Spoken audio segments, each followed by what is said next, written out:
All right, I don't normally do product reviews, but I decided to make an exception this time because I was so impressed with the product.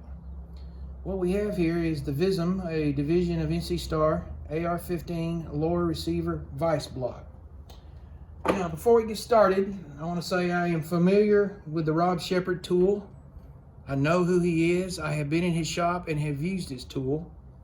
And I want to say I went into buying this thinking I wouldn't be impressed, but I couldn't be more wrong. This tool is a fantastic tool for torquing the castle nut on your AR-15 lower receiver.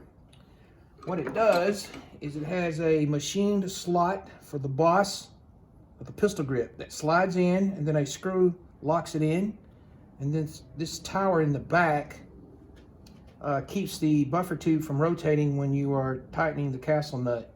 That's a common problem with the Geisley reaction block, and then the tang of the receiver extension plate digs into the threads of the channel. This tool completely eliminates that. Now, you may notice I have a double folded rag. The reason for that is I don't like scratching up my stuff. I am as anti-scratch as they come. What else you would notice is when I go to torque this castle nut, you're going to see some flex. But the flex is in my vise. This vise was manufactured during World War II. It's got a build date of 1943 on it. It was my great-grandfather's, and I can't get rid of it for that reason.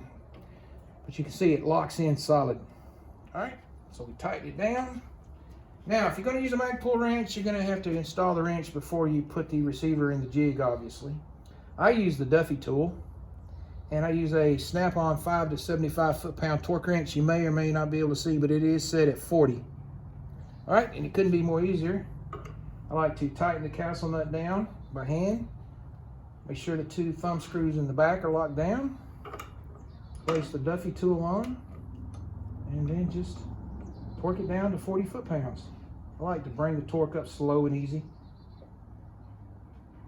There it is. Couldn't be any easier. Perfect. Now you're going to have a perfectly straight, no clogged buffer tube and no damage to the threads. Now you can remove it the same way. I take the Duffy tool and I switch it over to a 1/2-inch drive snap-on ratchet. In this case, it doesn't have to be at 90 degrees, but it doesn't matter. So we'll put the Duffy wrench on. There it is. Couldn't be any easier. It doesn't take near as much torque to loosen a nut as it does to tighten them to that same torque value. All right. And all you have to do is take the top off and remove the pistol grip screw and take it out. It can also be used as a gauge to verify proper alignment by simply sliding it in and make sure it slides into the notch. It's not clogged. Beautiful. I'm so impressed with this that I ordered another one. All right.